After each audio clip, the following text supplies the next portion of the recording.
السلام علیکم ورحمۃ اللہ۔ میرے پیارے بھائیوں اور میری معززات ماؤں، بہنوں اور بیٹیوں،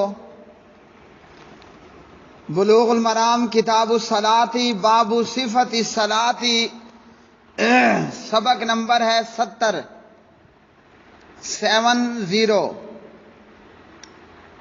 بسم اللہ الرحمن الرحیم۔ عن ابی مسعود الانصاری رضی اللہ تعالی عنہ قال قال بشیر بن سعد یا رسول اللہ صلی اللہ علیہ وسلم امرنا اللہ ان نصلی علیک فکیف نصلی علیک فسکت ثم قال قولوا اللہم صلی علی محمد وعلی آل محمد کما صلیت علی ابراہیم وبارک علی محمد وعلی آل محمد کما بارکت علی ابراہیم فی العالمین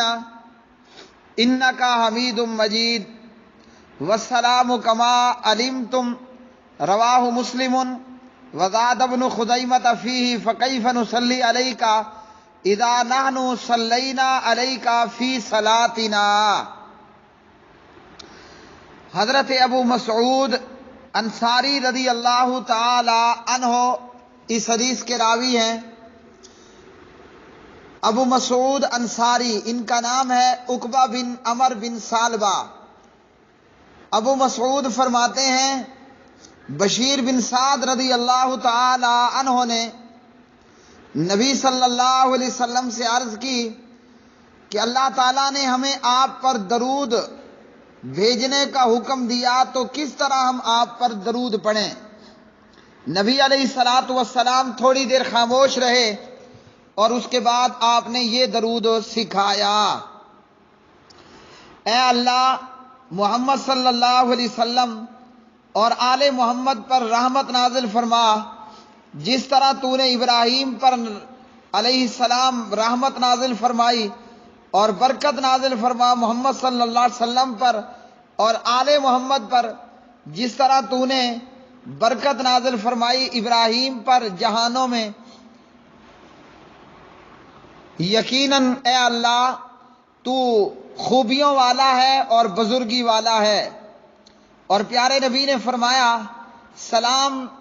تو وہ اس طرح ہے جس طرح تم جانتے ہو، یا کما علمتم،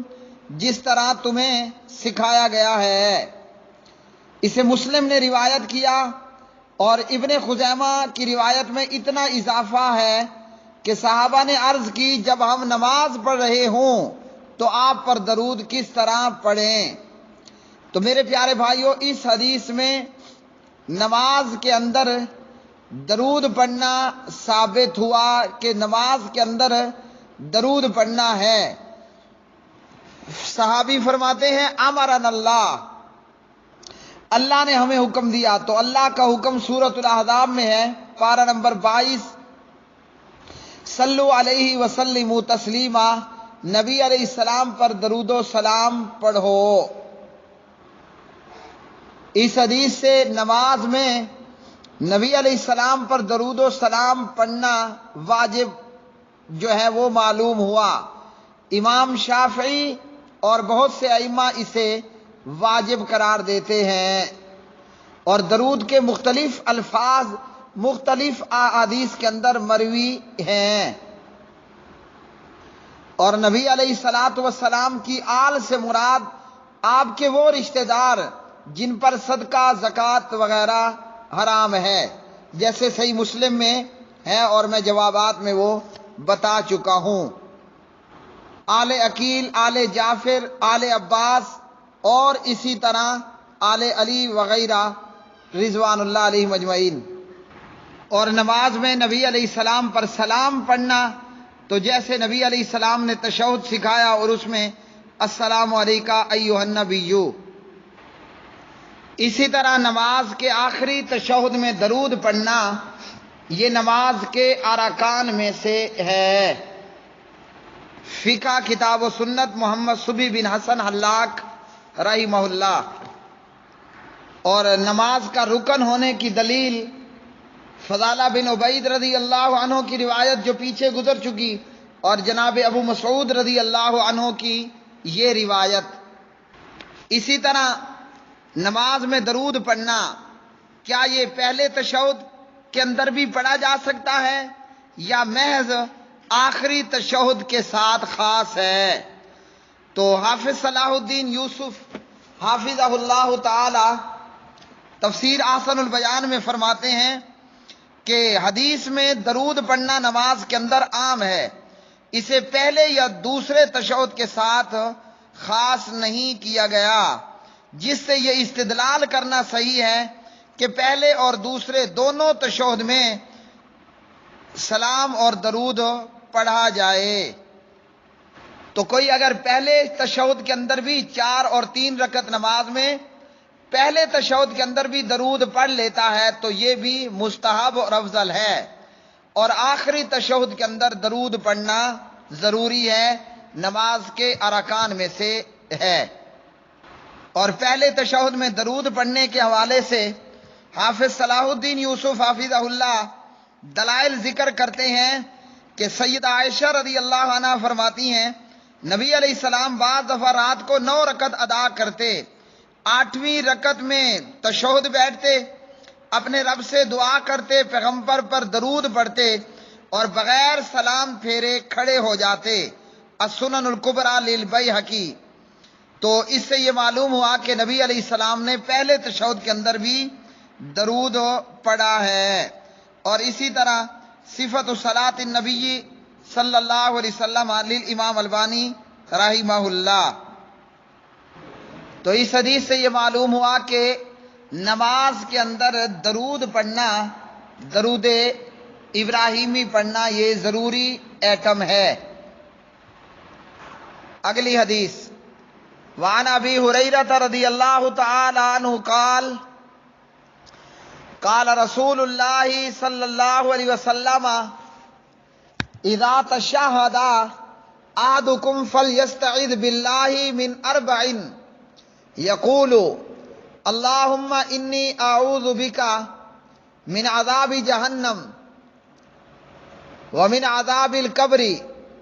ومن فتنة المحیا والممات ومن فتنة المسیح الدجال، متفق علیہ۔ وفی روایت لمسلم اذا فرغ احدکم من التشہد الاخیر۔ حضرت ابو ہریرہ رضی اللہ تعالی عنہ راوی ہیں، نبی صلی اللہ علیہ وسلم نے فرمایا جب تم میں سے کوئی شخص تشہد پڑھ چکے تو 4 چیزوں سے اللہ کی پناہ طلب کرے اور کہے اے اللہ، اللہم انی اعوذ بک من عذاب جہنم، اے اللہ میں جہنم کے عذاب سے، قبر کے عذاب سے، موت اور زندگی کے فتنے سے اور مسیح دجال کے فتنے سے، مسیح دجال کے فتنے کے شر سے تیری پناہ مانگتا ہوں۔ اور مسلم کی ایک روایت میں ہے جب تم میں سے کوئی آخری تشہد سے فارغ ہو تو ان 4 چیزوں سے اللہ کی پناہ طلب کرے۔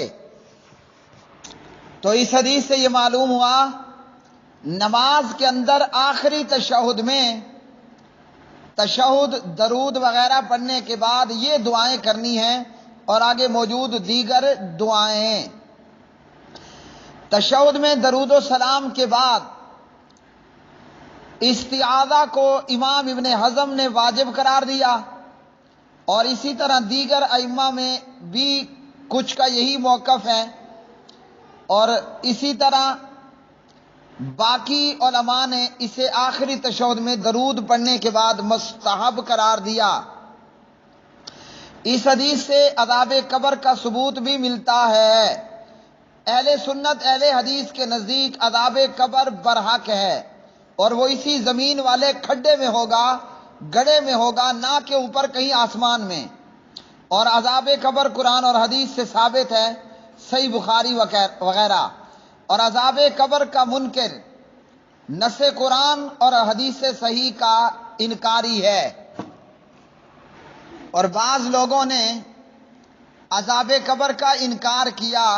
کہ اس قبر کے اندر، اس گڑھے کے اندر عذاب نہیں ہوتا، جبکہ اسی زمینی گڑھے کے اندر، قبر کے اندر میت کو عذاب ہوتا ہے، جیسا کہ احادیث صحیحہ سے معلوم ہے۔ اگلی حدیث، وعن ابی بکر الصدیق رضی اللہ تعالی عنہ انہ قال لرسول اللہ صلی اللہ علیہ وسلم علمنی دعاء ادعو به فی صلاتی قال قل اللہم انی ظلمت نفسی ظلما کثیرا ولا یغفر الذنوب الا انت فاغفر لی مغفرۃ من عندک وارحمنی انک انت الغفور الرحیم، متفق علیہ۔ خلیفہ برحق، امام برحق، خلیفہ بلا فصل جناب ابو بکر صدیق رضی اللہ تعالی عنہ راوی ہیں،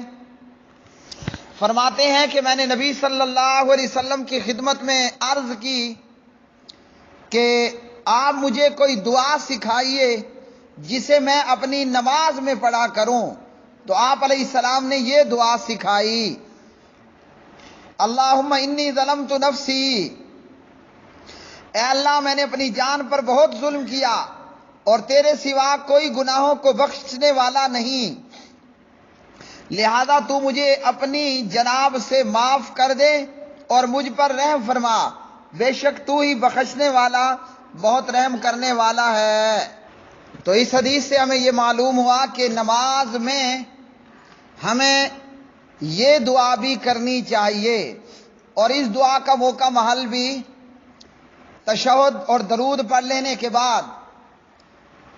جو پہلی دعا ہے اللہم انی اعوذ بک، وہ پڑھ لیں، اور اس کے بعد یہ دعا، یا پہلے وہ پڑھ لیں اور بعد میں یہ دعا، تو یہ دعا بھی نماز میں تشہد کے اندر پڑھنی ہے۔ جب بندہ 5 وقت نماز ادا کرے اور 5 وقت میں اللہ تعالیٰ کے سامنے اپنے گناہ کا اقرار کرے، اللہ سے بخشش اور معافی کا سوال کرے، تو یہ نماز وہ نماز ہوگی کہ جس کی مثال پیارے نبی علیہ السلام نے دی کہ اگر کسی کے گھر کے سامنے پانی کی نہر ہو اور وہ 5 وقت غسل کرے تو اس کے جسم سے میل کچیل دور ہو جاتا ہے۔ جب نماز ایسی نماز نبوی ہوگی تو 5 وقت میں جب بندہ اللہ تعالیٰ سے گناہوں کی معافی مانگے، گناہوں کا اقرار کرے، واللہ گناہوں کا اقرار کرے، اور پھر اللہ اس پر اپنی رحمت کر دے، تو یہ نماز بندے کے گناہوں کو ختم کرنے والی ہوگی۔ اس حدیث کے راوی خلیفہ برحق، امام برحق، خلیفہ بلا فصل جناب ابو بکر صدیق ہیں۔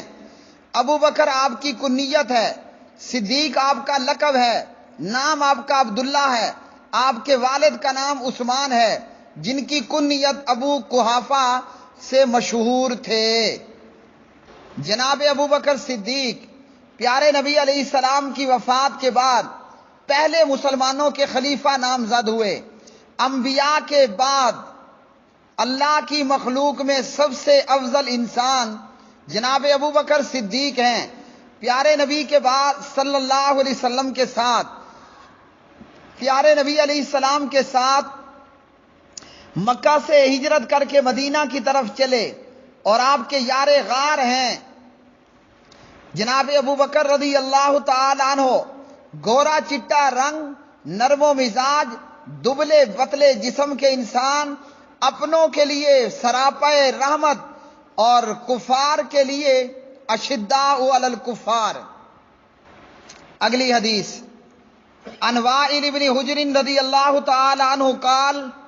صلیت مع النبی صلی اللہ علیہ وسلم فکان یسلم عن یمینہ السلام علیکم ورحمۃ اللہ وبرکاتہ وعن شمالہ السلام علیکم ورحمۃ اللہ وبرکاتہ، رواہ ابو داود باسناد صحیح۔ جناب وائل بن حجر رضی اللہ عنہ راوی ہیں، فرماتے ہیں کہ میں نے نبی کریم صلی اللہ علیہ وسلم کے ساتھ نماز پڑھی، آپ اپنی دائیں جانب سلام پھیرتے تو السلام علیکم ورحمۃ اللہ وبرکاتہ کہتے، بائیں جانب سلام پھیرتے تو السلام علیکم ورحمۃ اللہ وبرکاتہ کہتے۔ اس حدیث سے معلوم ہوا کہ نماز کا اختتام السلام علیکم ورحمۃ اللہ وبرکاتہ کے ساتھ کرنا ہے، اور دیگر روایات میں فقط السلام علیکم ورحمۃ اللہ، تو فقط السلام علیکم ورحمۃ اللہ کہا جائے یا ساتھ میں مزید وبرکاتہ، دونوں طرح درست ہیں۔ نماز نبوی کا طریقہ یہ ہے کہ نماز اللہ اکبر سے شروع ہوگی اور السلام علیکم ورحمۃ اللہ پر نماز اختتام پذیر ہوگی، جبکہ فقہ حنفی قدوری وغیرہ میں جو ہے وہ ایک اور طریقہ بھی ہے جو طریقہ مردود ہے، وہ یہ کہ کوئی بھی خلاف نماز حرکت کرتے ہوئے نماز کا اختتام کیا جا سکتا ہے۔ یعنی کوئی شخص تشہد کی مقدار پوری کر لیتا ہے، عبدو و رسولو پڑھ لیا، اب اس نے کوئی بھی خلاف نماز عمل کر لیا، حدث کر لیا، تو اس کی نماز جازت صلاتہ تمت صلاتہ بقول قدوری، اس کی نماز جائز ہے اور مکمل ہے، نہ تو اس نے درود پڑھا نہ اس نے سلام پھیرا، جبکہ ہم یہ پڑھ چکے ہیں کہ درود پڑھنا نماز میں یہ ضروری ہے اور ارکان نماز میں سے ہے، محمد صبی بن حسن حلاق۔ اور اس طرح یہ جو احادیث ہم نے پڑھ لی کہ صحابی فرماتے ہیں امرنا اللہ ان نصلی علیک، اللہ نے ہمیں حکم دیا ہے کہ ہم آپ پر درود پڑھیں، تو جو حکم ہوتا ہے وہ فرضیت اور وجوب کے لیے ہوتا ہے۔ تو فقہ حنفی بقول قدوری مقدار تشہد پوری کر لی، خلاف نماز حرکت کر لے، حدث کر لے، اور حدث کیا ہے؟ پڑ پھوسی مارنا، تو جازت صلاۃ، اس کی نماز مکمل ہے، جبکہ نماز مکمل نہیں ہوگی۔ قدوری کا یہ قول، فقہ حنفی کا یہ کہنا مردود ہے۔ نماز کے لیے ضروری ہے اللہ اکبر سے شروع ہو اور اس کا اختتام ہو السلام علیکم ورحمۃ اللہ پر یا السلام علیکم ورحمۃ اللہ وبرکاتہ۔ میرے پیارے بھائیوں، آج کے سبق سے ہمیں یہ معلوم ہوا کہ نماز میں نبی علیہ السلام پر درود پڑھنا یہ فرض ہے اور ارکان نماز میں سے ہے، اور اسی طرح آخری تشہد کے اندر درود پڑھنا ہے، پہلے میں پڑھ لیا جائے تو یہ بھی افضل ہے۔ اور اسی طرح آخری تشہد میں تشہد، دعا، درود پڑھ کر 4 چیزوں سے اللہ کی پناہ طلب کرنی ہے: عذاب جہنم، عذاب قبر، زندگی اور موت کا فتنہ اور دجال کے فتنے سے۔ اور اسی طرح یہ بھی دعا مسنون ہے، اللہم انی ظلمت، یہ دعائیں اور دیگر جو بھی دعائیں آپ کو آتی ہیں مسنون، اللہم انی عبدک و ابن عبدک،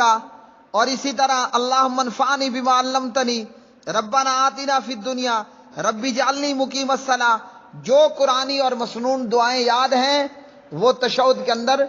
پڑھی جا سکتی ہیں۔ وآخر دعوانا ان الحمد للہ رب العالمین۔